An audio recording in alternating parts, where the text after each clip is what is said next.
bendición, qué privilegio.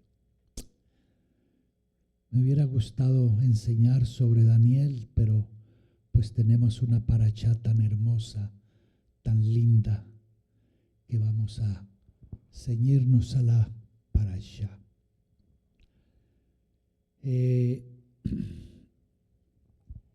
Estos detallitos que estamos teniendo aquí, de no poder presentar a lo menos ayudas audiovisuales, pues eso nos ayuda a tomar decisiones, ¿no? ¿Y allá cómo vamos a hacer? Tenemos nuestro equipo, ¿no? Y aún tenemos pantalla y todo lo demás. Bueno, descansemos, confiamos en el Señor. Todavía tenemos este mes aquí porque ahí lo estamos pagando. ¿Cómo? No, pero el que viene. Sí. Sí, porque no le puedo decir a ella que nos vamos sin decirle que nos vamos con anterioridad. Tenemos que ser, ellos se han portado en términos generales muy bien con nosotros y no les va a caer bien cuando les digamos que nos vamos. Pero que sea el Señor. Muy bien, la parashá Toledot. Toledot, que significa generación, descendencia, historia, memoria, crónica. Esa es la parashá que tenemos en este día. La parashá Toledot. Esta parashá relativamente es corta. No tiene sino 3 peraquín. Peraquín es capítulo. Solo tiene 3 capítulos. Y pesuquín tiene escasamente 106. Entonces es una parashá corta. 3 peraquín o capítulos y 106 pesuquín o versículos. Y mandamientos. En esta parashá tan hermosa, tan preciosa, ¿cuántos mandamientos tenemos? Mandamiento AC. ¿Cuántos mandamientos tenemos? ¿Cuántos mandamientos Lota C? ¿Cuántos? ¿Quién dijo 00? Me hace el favor y me la invita a almorzar. ¿Ok? No sé cuándo, pero me la invitan a almorzar. ¿Sí? ¿Usted aceptaría esa invitación, hermana Erlinda? Entonces, no, hagamos esto. Ahora el 30 de febrero. Ese día puede ser. ¿Cómo? Bueno, tenemos 0 mandamiento AC y 0 mandamiento Lota C. Esta parashá, el primer verso es Ve'ele Toledot Yitzhak ben Abraham Jolit et Yitzhak. Esta es la descendencia, es decir, la historia de Isaac, el hijo que tuvo Abraham, pero no de Isaac, el hijo que tuvo Abraham. Esta es el Toledot, la historia. La Haftará, pues ya leímos Malaquías capítulo 1. Esta Haftará, esta tarde la vamos a analizar con el rabino. Es la profecía de Malaquías. Malaquías fue el último de los profetas de los profetas del Eterno. Malaquías estuvo más o menos en la época del segundo templo de Jerusalén. Él pudo participar en el segundo templo de Jerusalén, más o menos en el año 3408.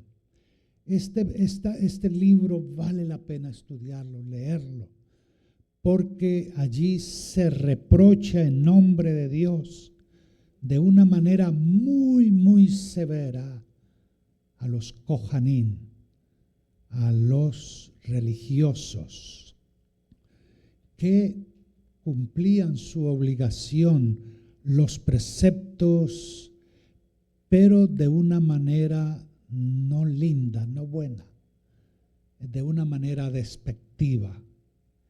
Entonces esa manera despectiva que ellos lo hacían contagiaba al pueblo, y por eso el pueblo traía sacrificios defectuosos, cosa que el Eterno no aceptaba. Yo les invito para esta tarde, con todo cariño, con todo amor, para que se hagan presentes, nos hagamos presentes para el estudio de esta Haftará. ¿Lo vamos a hacer? ¿Cuántos lo van a hacer? Los que no lo hagan tienen el honor y el privilegio de ir a donde vive el rabino, sacar a la esposa y al hijo e invitarlos a una comida kosher. Los que no puedan hacerlo esta tarde. Rabino, ¿de acuerdo?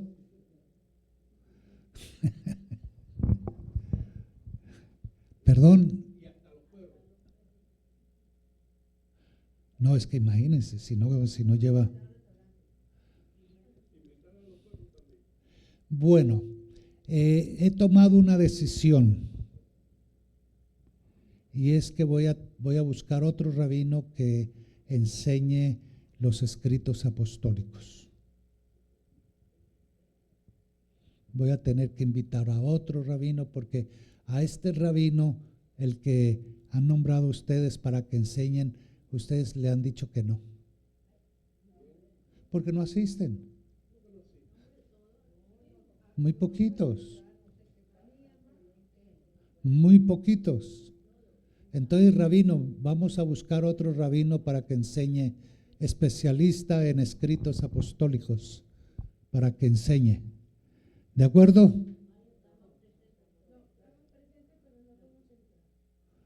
¿No pueden entrar?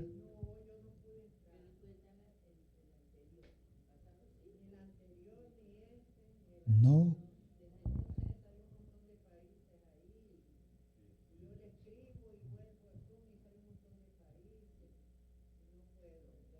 Entonces, vamos a tener que hablar con ¿quién será?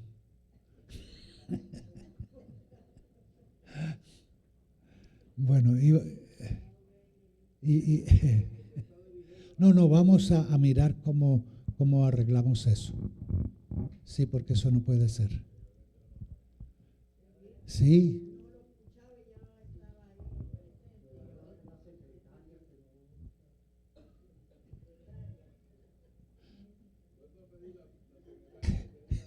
Ella acabó de decir, no me simpatiza. Bueno, orden en la sala. En esta parashá se narra la continuación de la historia de Isaac, el hijo de Abraham, Isaac. Porque desde que nacieron sus dos hijos, Jacob y Esaú, el embarazo no fue fácil. El embarazo para el nacimiento de estos dos jóvenes no fue fácil. Y aún después, la vida de ellos no fue tan fácil. Porque en el suceso de que Jacob se escapa de Esaú. ¿Por qué? Porque Esaú prometió, cuando muera mi papá, mi padre, voy a dar muerte a Jacob. ¿Por qué? Pues vamos a ver por qué. Y si ustedes estudiaron el pasaje, saben por qué. Estos sucesos que están vistos aquí en Bereshit a partir del capítulo 25 fluctúa entre los años 2108 y 2171 después de la creación del mundo. ¿Qué temas tenemos allí? En esta, no se ve allí, no. Tenemos uno, la esterilidad de Rebeca. Y interesante, Rebeca, que es la esposa ¿de quién? De Isaac. Es estéril. Pero antes de ella hubo también otra que fue estéril, otra mujer que fue estéril. ¿Quién? Sara. Sara fue estéril, Rebeca fue estéril. Entonces, en el caso, bueno, y si seguimos contando, muchas otras mujeres fueron estériles. Pero en mi corta vida que llevo compartiendo con el Eterno, hemos orado por algunas mujeres casadas que no tenían hijos, querían tener hijos, y oramos, y el Eterno quiso glorificarse, también permitiendo que fueran fértiles. Entonces, la esterilidad de Rebeca y la oración que tanto Isaac y Rebeca hicieron para tener hijos. Segundo, la preocupación de Rebeca por ver la incoherencia en la conducta de los bebés en el vientre, cuando se apretujaban agitándose como si quisieran salir, tanto cuando pasaba Rebeca, y esto lo leo a través de estos libros, son buenos, pero hay que tener cuidado con los midrash, sí, porque son historias bonitas, pero a veces presentan cosas que sencillamente hay que ponerles puntos de admiración. Dice un midrash que cuando ella pasaba por un lugar de estudio de Torah, entonces, o por algún lugar de culto idolátrico, los niños en el vientre luchaban como si quisieran salir. La respuesta profética fue: ella no tenía un bebé, sino 2 bebés en su vientre, con una trascendental historia futura para ambos. 3. La parashá relata cómo de los mismos padres, en una misma gestación, bajo la misma educación, y eso lo leo a través del Midrash, bajo la misma educación crecen un hijo sadik y el otro que no era sadik. Sí. 4. El traspaso de la Bejorá. ¿Qué es Bejorá? Eso lo enseña el profesor de hebreo. Es el derecho de la primogenitura, el derecho de primogénito de parte de Esaú a Jacob. Hay un traspaso. ¿Y cómo se hace ese traspaso? A cambio de una transacción altamente rentable, un plato de lentejas. Y usted dirá, ¿por qué un plato de lentejas? Porque según el Midrash y los estudios halágicos, nos dicen que cuando hay duelo, la comida que se prepara es precisamente lentejas. ¿Y por qué se preparó lentejas allí? Porque alguien murió muy importante. Había muerto Abraham. Eso lo dice el Midrash. Había muerto Abraham, pero Esaú no se había dado cuenta. Entonces, Jacob, por asunto de estar en duelo, preparó el plato de lentejas. Cuando llega Esaú y ve que su hermano tiene comida y él llega con hambre, él le dice: dame de ese guiso que tienes. Y Jacob, que es sabio e inteligente, tú eres el primogénito y a ti las cosas espirituales pocón pocón. Yo con mucho gusto te doy el plato de lentejas. Estoy parafraseando. Con mucho gusto te doy del plato de lentejas, pero necesito hacer un negocio contigo. ¿Negocio? ¿Qué negocio? Con mucho gusto te sirvo el plato de lentejas. Al fin y al cabo él iba a comer porque era luto. Pero ya que tienes tanta hambre, pues yo te doy plato de lentejas, pero me firmas aquí que ya tú no eres, no tienes el derecho de ser primogénito, sino que lo tomo yo. ¿Qué hace de acuerdo al relato bíblico Esaú? Yo me estoy muriendo de hambre y ahora lo que necesito es llenar mi estómago. ¿Para qué me sirve la primogenitura? Tómala. Bueno, la toma. Ok, me la das.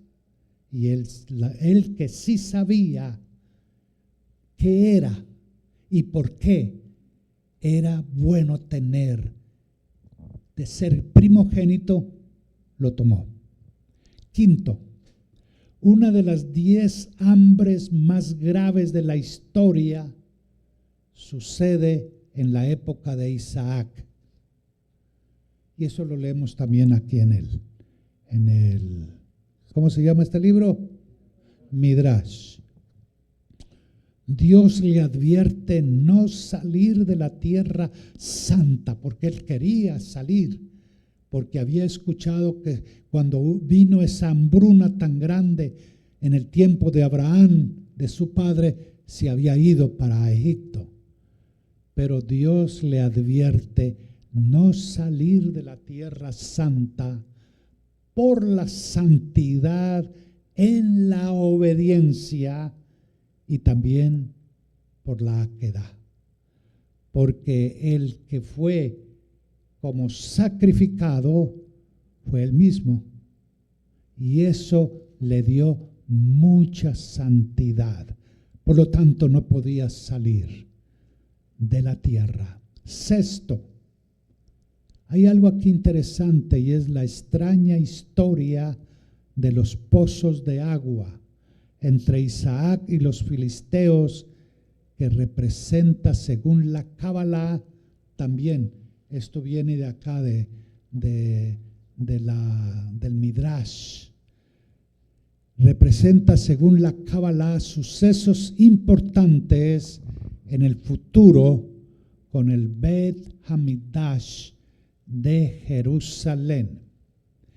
Séptimo, algo que es impresionante en esta parashá es el impresionante enriquecimiento de Isaac.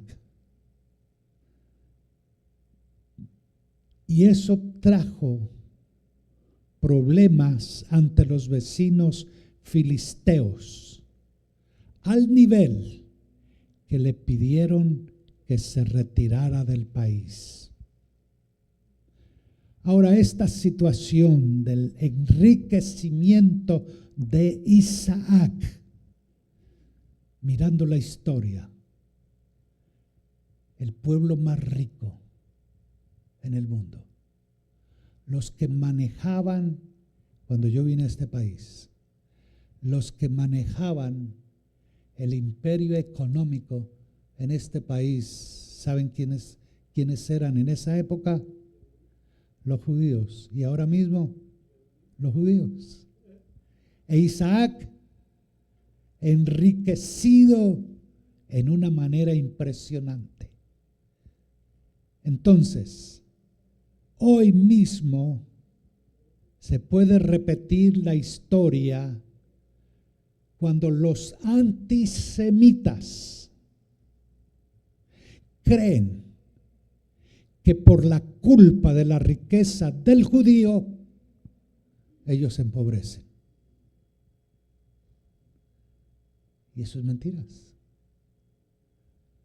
Porque la promesa de bendición está sobre Israel. Pero el que sigue al Dios de Israel sigue la misma promesa de enriquecimiento. 8. Perdona, Amparito, lo que voy a decir. ¿Usted me perdona? Una de las cosas que me emociona cuando voy donde Amparito es ver cómo lo que sucedió con Abraham, con Isaac, con Jacob, el ir a esa finca donde está Amparito. Qué bendición. Y damos gracias al Eterno. Damos gracias al Eterno. 8. Hay una renovación del pacto entre Isaac y Abimelech, el rey filisteo. Renuevan el pacto. 9. El casamiento de Esaú a los 40 años. ¿Qué quería hacer Esaú? Trata de emular a su padre, que también se había casado a la misma edad. 10. En la última parte de esta parashá narra el impresionante histórico suceso de las bendiciones que dio Isaac. Primero esa bendición iba hacia Esaf, hacia Esaú. Pero Isaac bendice a Jacob creyendo que al que bendecía era a Esaú. Y eso, por supuesto, trajo consecuencias de agravar más el odio que había provocado la relación entre Esaú hacia Jacob. Y termina la parashá con la orden que le da Isaac a Jacob de: necesitas escapar de tu hermano Esaú. Y por favor, ve a buscar tu futura esposa a casa de tu tío Labán.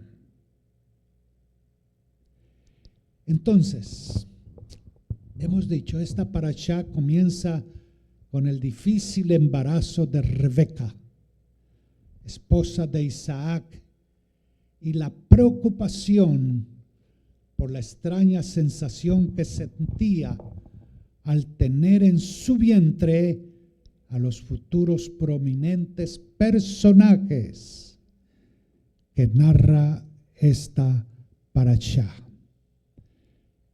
El verso 19 del capítulo 25 dice: esta es la Toledot, esta es la historia de Isaac ben Abraham. Isaac ben Abraham. Eso es normal hablando de judíos. Abraham ben Abraham, nuestro rabino. Benjamín Ben, mi papá pues no conoció esto, entonces tengo que decirle Benjamín Ben Belarmino. Y la culpable de que yo me llame Belarmino fue mi mamá, porque ella fue la que me puso el nombre. Y claro, mi papá feliz y contento. En una finca, una noche, gastó como 5 cajas de fósforo porque no había luz eléctrica. Porque el anterior a mi persona murió a los 3 meses, que lo llamaron Belarmino también. Entonces después vino mi persona y mi papá gastó como 2 o 3 cajas de fósforos porque cada 5 minutos se levantaba a alumbrar si yo seguía allí. Así cada 5 o 6 minutos, alumbrando para ver si yo estaba todavía vivo, si todavía respiraba. Pero cometieron un error. A mí me pusieron Belarmino Antonio. Y ese era mi nombre, Belarmino Antonio. Pero yo tuve que hacer una escritura pública en Colombia para quitarme el término Antonio. ¿Por qué? Cuando ya fui grandecito, mi mamá me contó. Mi papá era adicto a un santo, San Antonio. Y por eso puso Belarmino Antonio. Y así me conocieron. Y cuando yo supe eso, yo dije, yo no puedo ser dedicado a ningún santo. Y para quitarme el nombre Antonio, tuve que hacer una escritura pública y borrar ese nombre. Por eso, Belarmino, ¿Ben qué? Eso exactamente. Entonces, ese término Ben, en este caso, Ben Abraham, en el caso de Isaac, tiene 2 connotaciones, entre otras. Primero, como una referencia a una persona que como Isaac ha heredado de su padre. ¿Qué heredó de su padre? El amor por los que están fuera de los pactos y promesas, buscando el máximo de prosélitos posibles a fin de que abandonen su idolatría y se vuelvan al uno y único Elohim. Por eso cuando descubrí que mi segundo nombre no tenía ninguna base santa ni saludable, pues tuve que quitármelo, porque eso no le agrada al Eterno. No, en ese sentido, Ben Abraham indica que la vida espiritual de Isaac y del resto va a reflejar la conducta y valores morales de Abraham. Por eso, en la genealogía, a un varón se le conoce el nombre Ben del que fue su papá. Toda persona que tiene como misión en la vida causar tantos conversos sinceros como pueda y traer de vuelta tantos hijos de la promesa asimilados en otras culturas y religiones nacionales como sea posible, es un Ben Abraham. Yo le doy gracias al Eterno porque ha tratado conmigo desde los 5 años. Cuando aprendí a leer, lo primero que hice fue leer toda la Biblia. Y la leía toda, de tal manera que yo comencé a compartir de él. No hace mucho tiempo, cuando tenía 13 años. En un mensaje de aquel entonces, de las 7 palabras, el Eterno me permitió dar el primer mensaje teniendo 13 años a un grupo allí en la iglesia donde me congregaba. Segundo, ¿qué quiere decir Ben Abraham? Es una forma alágica y eso es algo que uno puede ver, estudiar en los Midrash. Es una forma alágica usada para referirse a alguien que abandona sus ídolos y se convierte al Elohim de Abraham. Por eso se le dice, su nombre, hermano, ¿cuál es? José.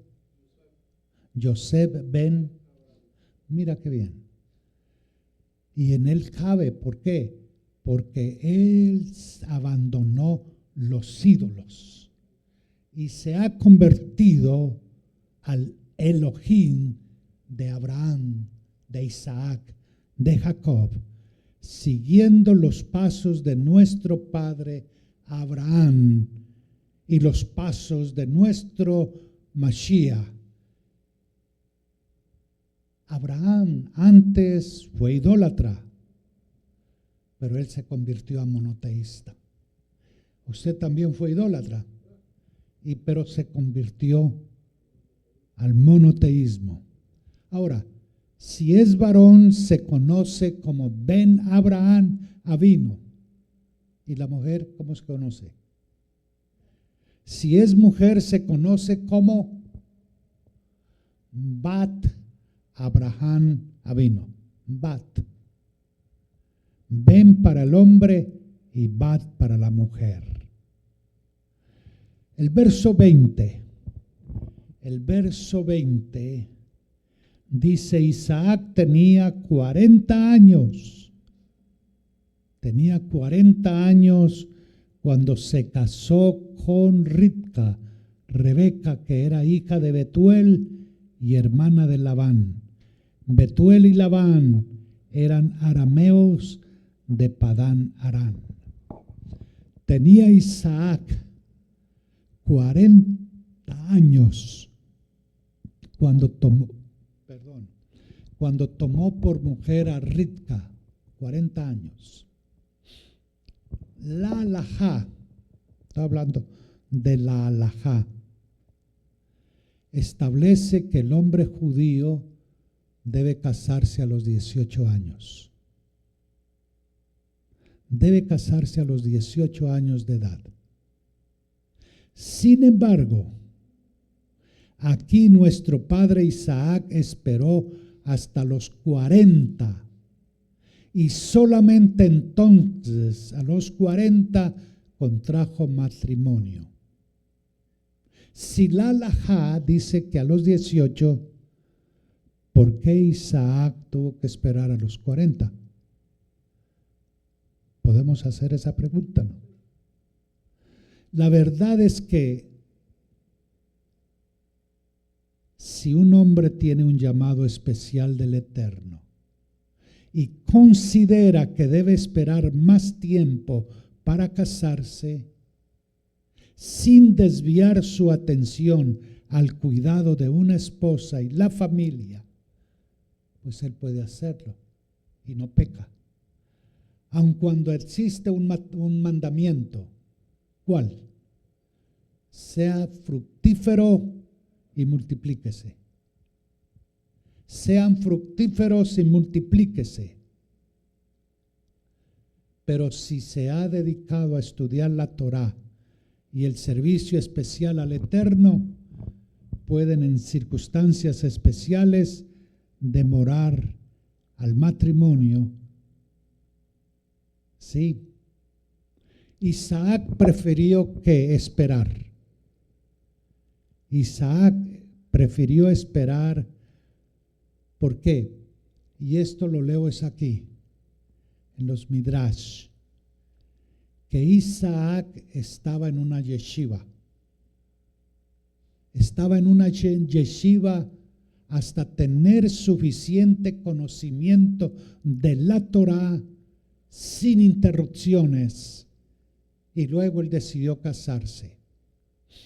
La Gemara, la Abodá Zará, afirma que hasta la edad de 40 años un hombre no está en condiciones de comprender toda la profundidad y riqueza de la Torá. Eso lo dice la Gemara. Entonces, acusar a alguien de violar la Torá por no casarse y engendrar hijos e hijas, cuando está dedicado por completo a la tarea de la redención de Israel y del mundo, es ignorar las bondades del judaísmo y su capacidad para dar un mandamiento de mayor peso. Pero esto no justifica, por favor, esto no justifica lo que la religión, una de las religiones allá afuera, dice que el que enseña la Torá no debe casarse. Eso no es lo que dice la Torá. El que enseña la Torá, el que enseña la palabra del Eterno, debe ser esposo de una mujer. No de dos, de una. Entonces, la ley establece que cuando uno está dedicado por entero en el cumplimiento de una misvá, queda libre de cumplir otra que coincide en el mismo tiempo y espacio, pero no que le está diciendo que no debe casarse, porque eso va contra lo que dice la Torá. Entonces, viene una pregunta. ¿Qué edad, si Isaac tenía 40 años cuando se casó, qué edad tenía Rebeca? ¿Qué edad tenía Rebeca? Usted sabe que algunos midrashim, no la Torá, dice o sugiere que tenía 3 años. ¿Sabe por qué? Porque el que decidía que con quién se iba a casar o cuándo se iba a casar no era ella, sino los padres. Los padres. Entonces, según esto, los padres, cuando ella tenía 3 años, dijeron se va a casar. Pero, aunque sean los midrashim, eso lo están hablando simbólicamente. Ustedes saben que una joven tierna, ¿cuál es el nombre en hebreo? Betulá. Betulá, que quiere decir una mujer. ¿Cómo? Es una doncella. O como se dice afuera, una virgen que no ha conocido varón. Una muchacha virtuosa que, a pesar de proceder de una familia donde no habría temor del Eterno y de una generación de gente mala, se mantuvo siempre pura, sin mancha ni arrugas morales. Entonces, la palabra hebrea usada para describir a Rebeca es Nahará. Nahará, que siempre se refiere a una chica, a una niña, a una jovencita entre los 9 y los 12 años aproximadamente, pero que ya ha tenido su primera menstruación. Es decir, que es Betulá, capaz de concebir biológicamente. En el evento que esa Nahará no haya aún menstruado, se dice entonces que es una alma, chica muy joven. Tal descripción será luego usada por Rab Shaul para hablar de otra Betulá. En Efesios 5:27, de otra virgen, Efesios 5:27. ¿Qué dice Rab Shaul? Para hacerla santa. Él la purificó, lavándola con agua mediante la palabra, para presentársela a sí mismo como una quejilá. ¿Qué es quejilá? Esto, una congregación radiante, sin mancha ni arruga ni ninguna otra imperfección, sino santa e intachable. Muy bien, volvamos a Génesis, Bereshit, capítulo 25, 20 y 21 y 26b. Dice: Isaac tenía 40 años cuando se casó con Rebeca, que era hija de Betuel y hermana de Labán. Betuel y Labán eran arameos de Padán Aram. Isaac oró al Eterno en favor de su esposa. Qué bonito eso. El Eterno dio promesa que de él nacería mucha gente, pero su esposa es estéril. Al igual que antes, Sara era estéril. Entonces dice el pasaje: el Eterno oyó su oración y ella quedó embarazada. Qué bonito. Qué precioso.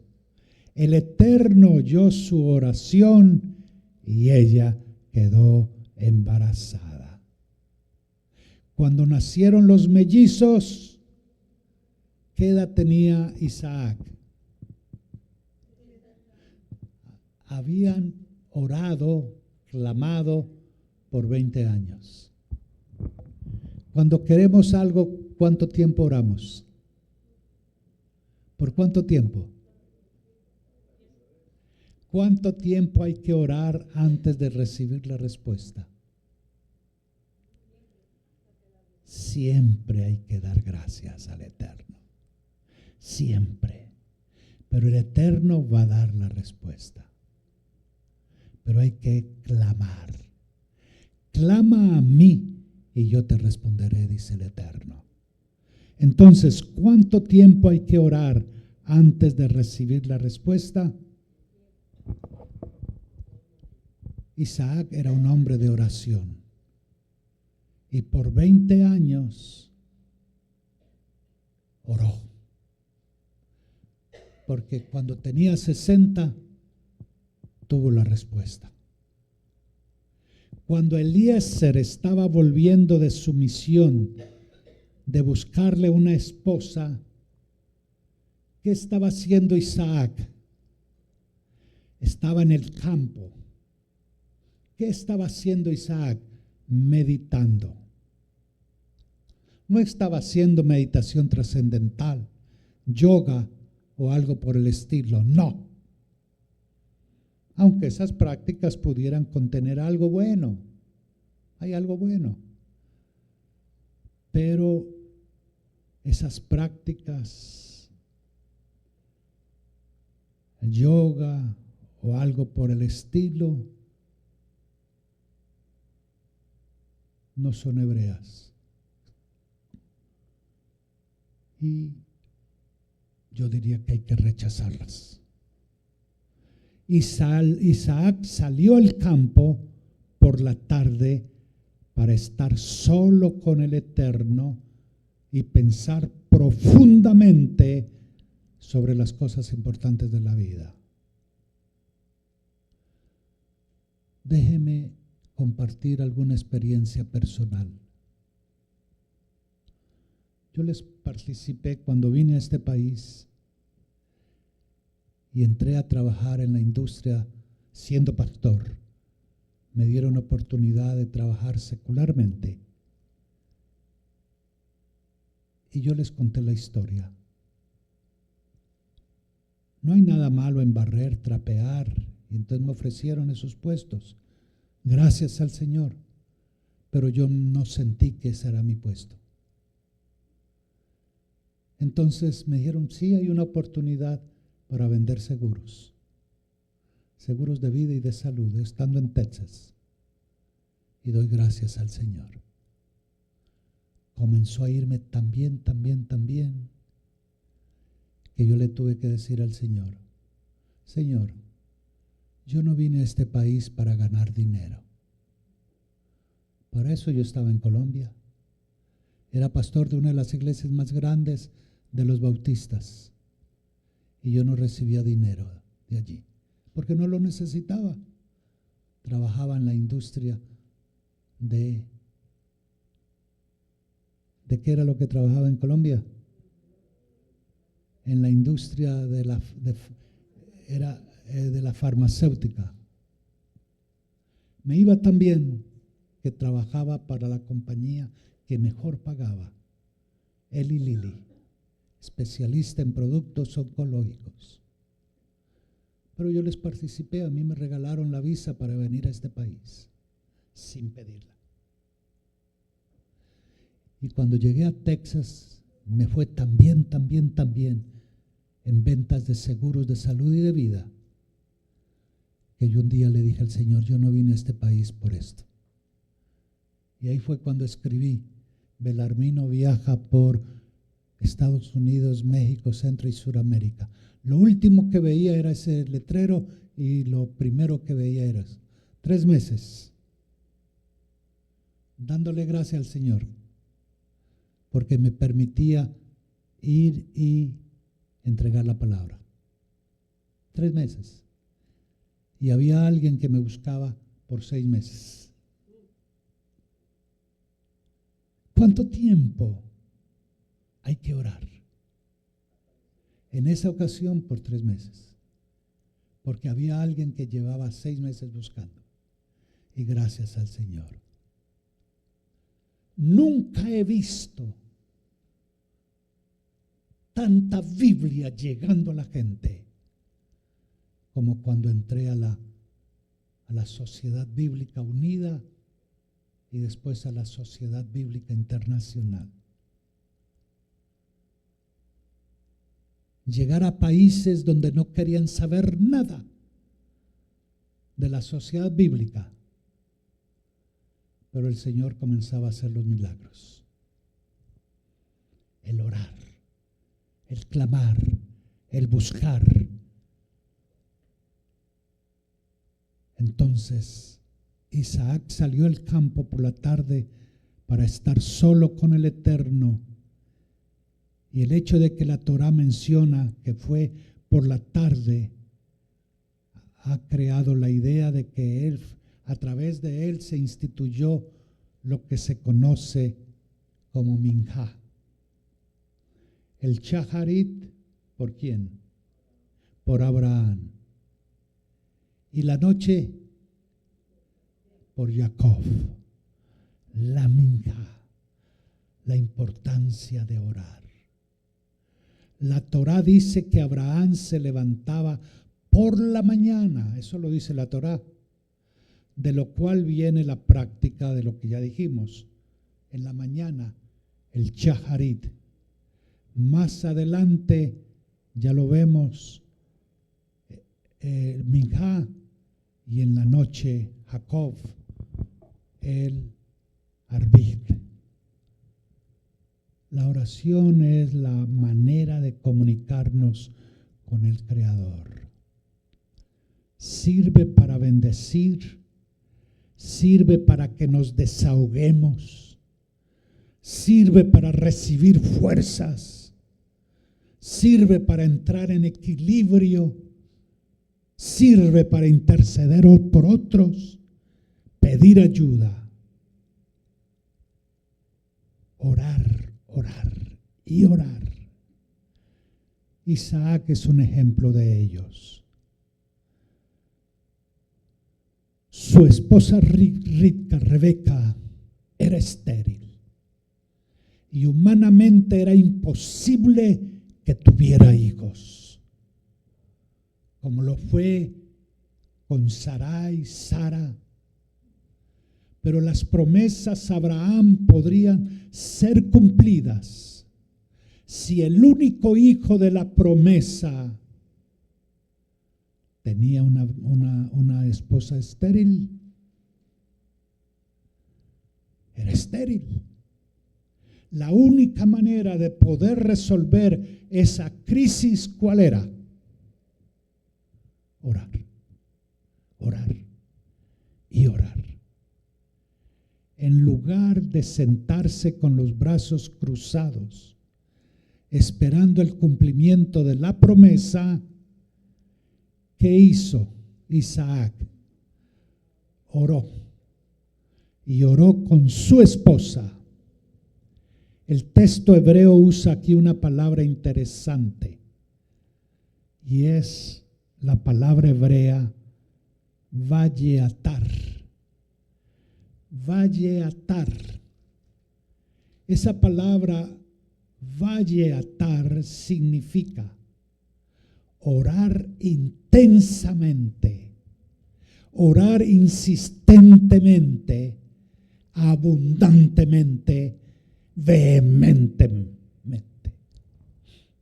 Esto nos enseña que las promesas del Eterno, y perdón lo que voy a decir, las promesas del Eterno no son fáciles de ver realizadas. Necesita de algo. Hay que pagar un precio y un sacrificio para dar. Amparito, perdón lo que voy a decir.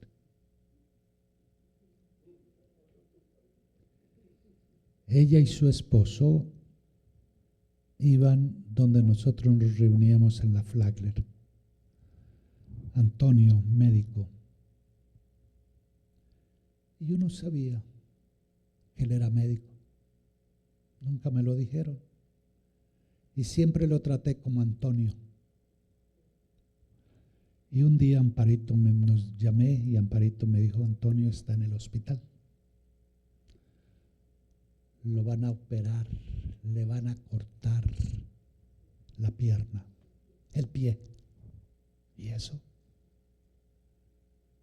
Se ha gangrenado el pie. Fui a verlo. Hasta ese momento yo no sabía que era médico. Pero entró una enfermera y la enfermera lo trataba como médico. Y Antonio la trataba a ella como enfermera. Y yo conocía eso porque en Colombia yo visitaba médicos, hospitales y clínicas y sabía el lenguaje que usaban los médicos y las enfermeras. Cuando sale la enfermera le pregunto, Antonio, ¿usted es médico? Sí, de este hospital. Al otro día lo iban a operar del pie. Hay algo que me impresionó de Antonio. Cuando yo iba a orar y él me dice, no recuerdo si me dijo pastor o Belarmino. Él era muy respetuoso. Belarmino, el Dios al cual oramos, Él me puede sanar. Palabra de Él. Y yo le dije, Antonio, al que cree, todo le es posible. ¿Quiere orar por mí? Yo le dije, no. Usted mismo le va a decir al Señor lo que usted quiere. Y él le dijo al Señor, Señor, mañana me operan. ¿Qué oportunidad tengo para que no me operen? Para que sea sanado.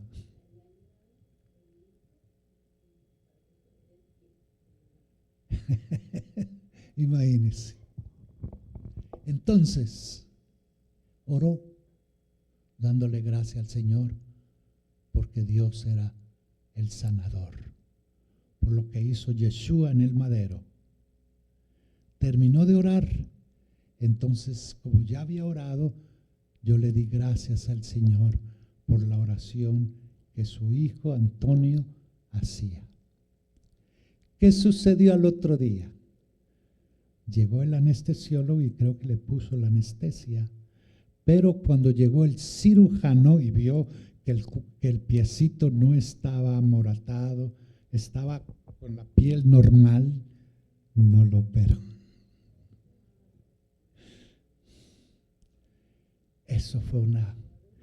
Eso marcó nuestra vida. De Antonio Avigantos, que el Eterno lo tenga en el lugar que tuvo para él. Gracias, Señor. Dice Valleatar, y oró intensamente, insistentemente, abundantemente, vehementemente. Todo nacimiento en este mundo caído tendrá que pasar por dolores de parto. Los dolores en la oración intensa y la tentación para desesperar al no recibir la respuesta inmediata o a corto plazo pueden abortar muchas intervenciones divinas. No te desanimes en tu oración. Si oramos según las promesas y la voluntad del Eterno, vamos a tener la respuesta, aunque ésta se demore. No piense que el Eterno no te haya escuchado o que no desea ayudarte. Al leer a Daniel, leía que llega el ángel y le dice: tú eres muy apreciado, muy querido por Dios. Desde que comenzaste a orar, ya se te escuchó la oración. Seguimos insistiendo de acuerdo a cómo está en la palabra y vamos a recibir el pedido. Aunque tengamos que orar 20 años como nuestro padre Isaac. Como nuestro padre Isaac.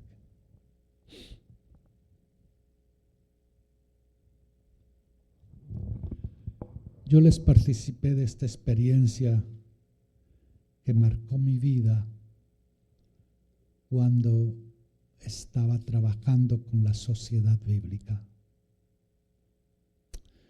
Llegué al Ecuador, a Guayaquil. Tenía reunión con pastores y los pastores no quisieron asistir a la reunión que los habíamos invitado para un sábado. Fue duro, muy duro.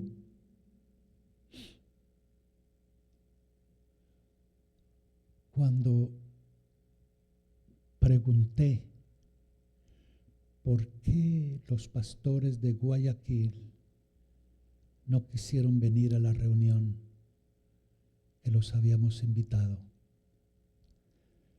entonces la persona que organizaba eso en Guayaquil me dijo: es que a usted lo han visto en fotos, en revistas, que usted está con curas, está con sacerdotes, está con obispos.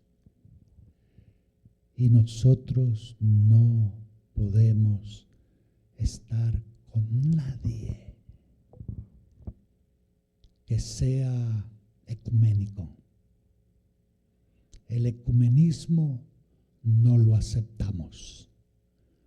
Y por eso los pastores no lo aceptan a usted. ¿Por qué no me lo dijeron antes? Es la oportunidad. No fue fácil. nada fácil. Entonces, alguien consiguió una entrevista en televisión y la persona que me iba a entrevistar esa noche sábado y el domingo supuestamente tenía reunión en otro lugar.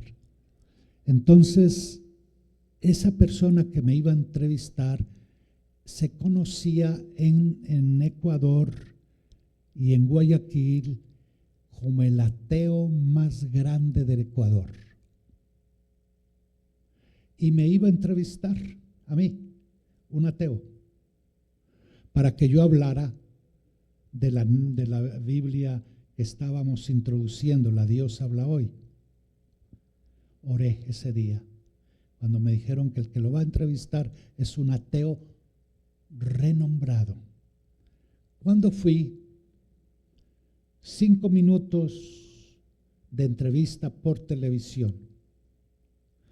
Cuando comienza la entrevista, que salía todo el país de Ecuador,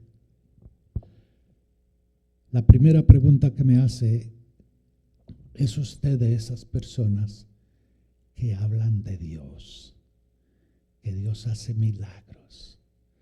Yo acababa de pasar por Colombia y en Colombia el Nevado del Ruiz había acabado con Armero.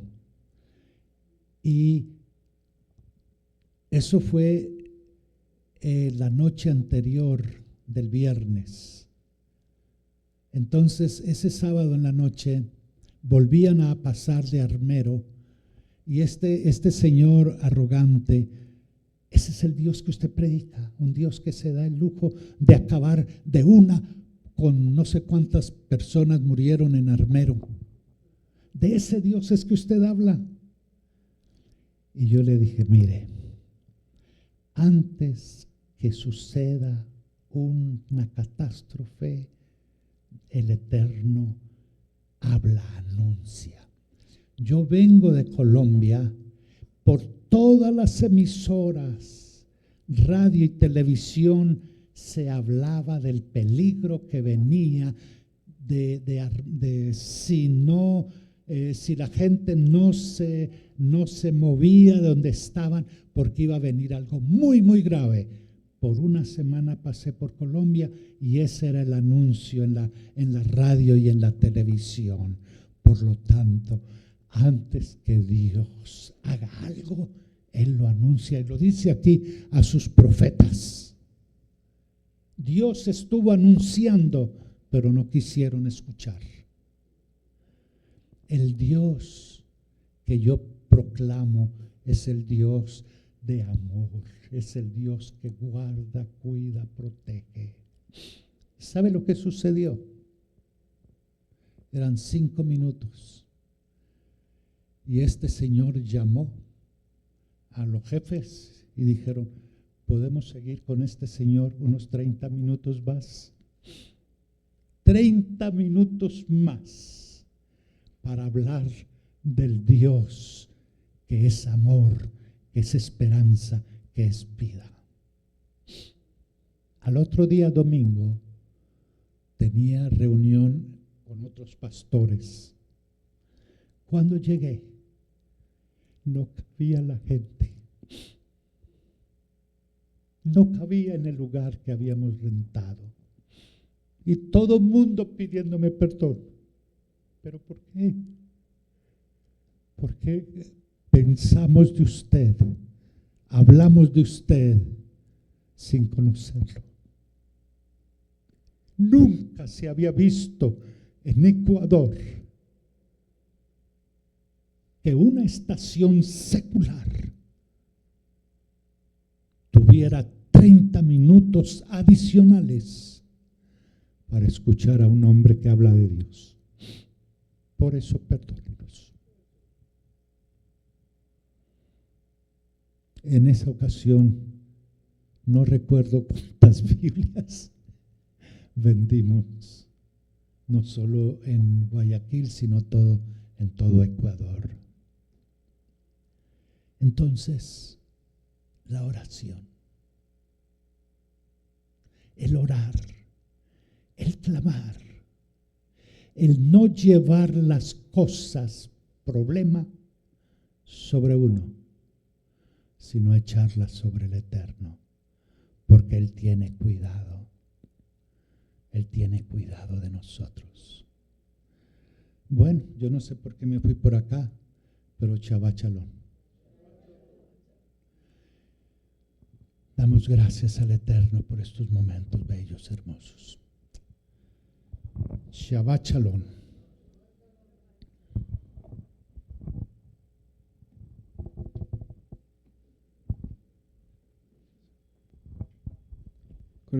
Congregación de pie.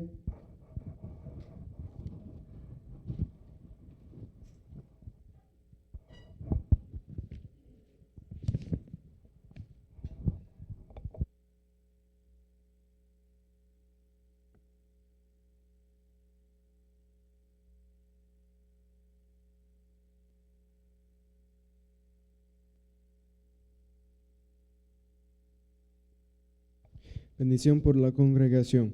Que aquel que bendijo a nuestros padres, Abraham, Isaac, Jacob, Moshe, Aarón, David y Salomón, que Él bendiga a toda esta santa congregación, tanto a grandes como a pequeños, a ellos, a sus esposas, hijos y discípulos, así como a todo lo que poseen. Que el Rey del mundo bendiga a ustedes, les otorgue mérito, escuche sus oraciones y los redima y salve de toda tribulación y daño.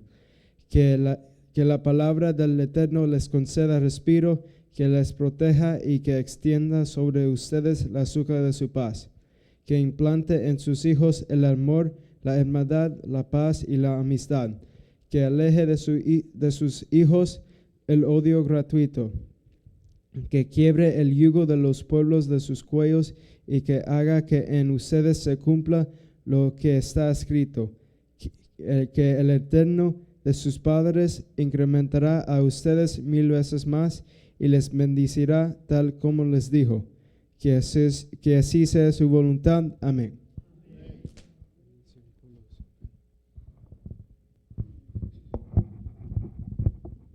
Gracias. El orar al Eterno. ¿Hay algún enfermo? Su nietecita. ¿Qué tiene su nieta?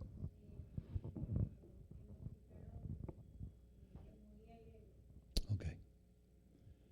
¿Se llama la niña? Emma Lucía. Ok. ¿Quién es Humberto Cabrera?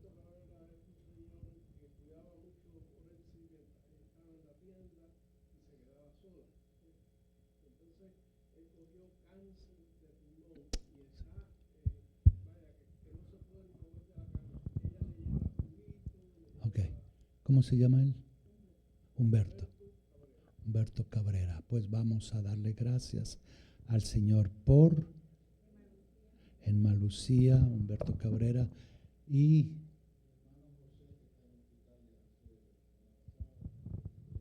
José. Ok. Ok. Vamos a hacer algo. Mientras oro, usted va a decir los nombres de estas personas. Yo necesito urgentemente que el Señor obre en mí, porque tengo un problema grave, serio. Y he estado tratando de hacer mucho para el azúcar, pero no baja. No baja. Entonces, necesito que el Eterno pues haga lo que solo puede hacer. Rabino, quiere venir acá y vamos a orar específicamente por los... Hay otra necesidad de otros enfermos, pero al escuchar, si el Eterno escuchó a Abraham, si el Eterno escuchó a Isaac, si el Eterno escuchó a Jacob, ¿qué tiene su esposo? Dolor en las rodillas. pero no es de mucho arrodillarse para orar. Perdón. Avinu Shabbat, Padre nuestro que estás en el cielo. Gracias por este Yom Shabbat. Gracias por la oportunidad que nos da de estar juntos como congregación, los que estamos aquí, los que nos siguen por redes sociales. Venimos delante de ti, Señor, a agradecerte por la enfermedad también, Señor, por las situaciones difíciles, Señor, porque tú estás al control, Señor. Tú eres el Dios, como lo dijo Job, ¿acaso de ti no vendrá todo? Lo bueno, lo no tan bueno. Gracias, Señor, porque tú estás al control. Yo te ruego, Padre, que nos llenes a cada uno de nosotros de emuná, de fe, de bitajón, de confianza, que hagamos nuestra parte, la que nos corresponde, Señor, y si con eso no alcanza, tú obres milagrosamente, Señor.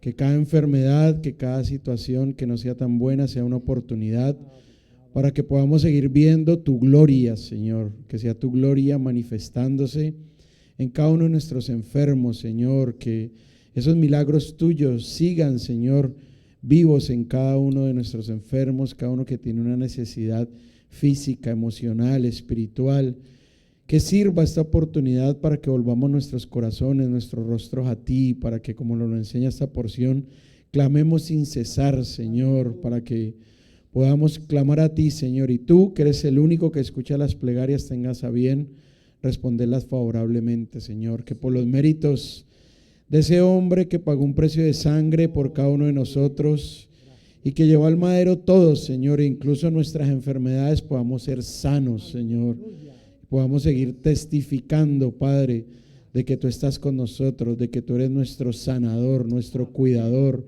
nuestro protector, Señor.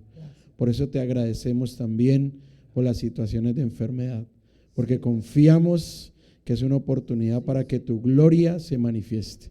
Amén. Que así sean los méritos de nuestro Rebe Yeshua HaMashiach. Amén. Amén, amén, amén.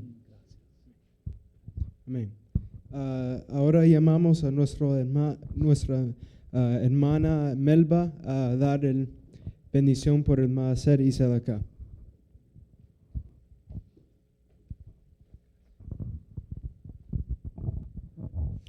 Amado Padre, te damos gracias en esta mañana, Señor, por la Sedaká, Señor, y gracias también a cada amada hermana, Señor, pues que podemos, Señor, dice tu palabra, Padre, que de lo que tú nos das, nosotros tenemos que dar también, Señor. Padre, y bendícenos que nos queda a nosotros también, Señor. Gracias por esta Keilah congregación, Señor. Y como siempre, Padre, pues te pido por nuestros amados Ra, Padre, que los bendigas, los cuides, que seas con ellos, Padre, por sus enseñanzas que nos dan ellos, Padre. Gracias, Señor, porque si no fuera así, pues no aprenderíamos nada. Cuida de cada uno de ellos, Padre. Gracias te damos por nuestros trabajos, Señor, por nuestro techo que nos da, Señor, por la salud también. Y pedimos también, mi amado Mashiach, que sanes a todas estas personas, Señor, porque tú eres nuestro médico de médicos. Padre, te damos gracias en esta rica mañana. En el nombre de Yeshua HaMashiach, amén y amén.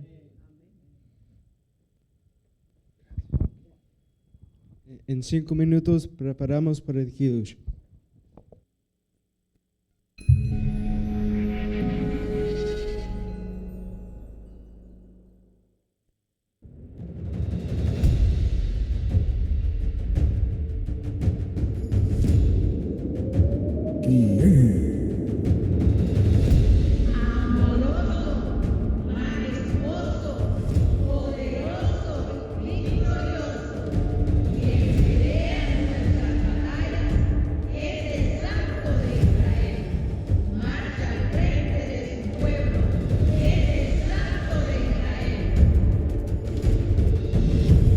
¿Quién creó el universo con su gloria y esplendor?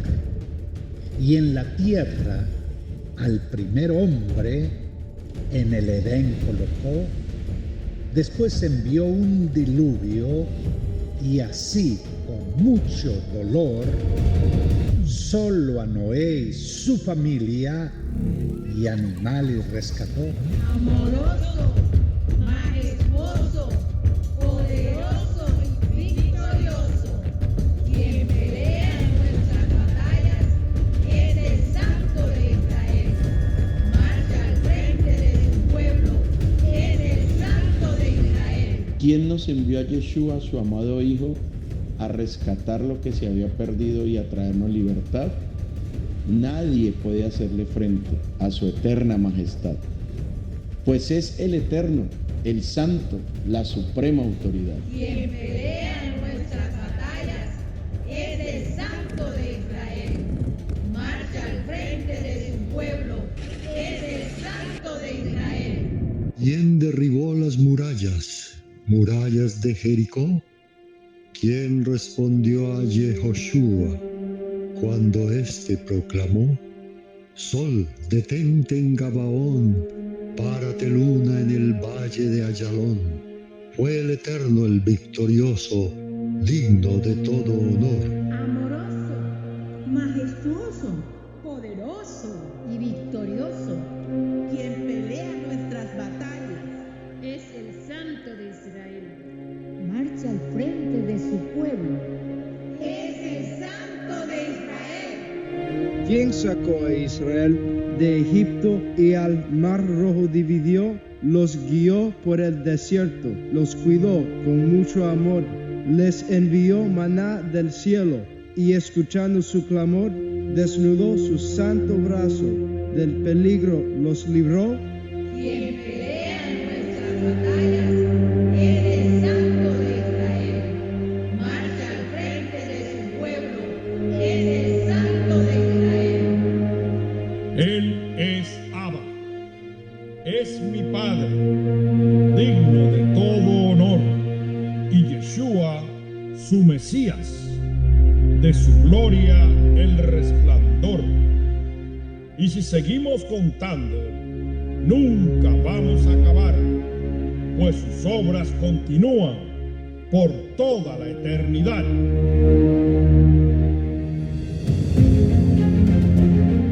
¿Quién es el que vive, el que es, y quién el que ha de venir? ¿Ante quién ha de postrarse toda criatura en el fin? ¿Y quién ha de recibir gloria, toda honra y devoción? El que vive por los siglos, el eterno, Señor de toda creación. Amoroso, majestuoso, poderoso y victorioso, quien pelea nuestras batallas, es el Santo de Israel. Marcha al frente de su pueblo. Es el Santo de Israel. Marcha al frente de su pueblo.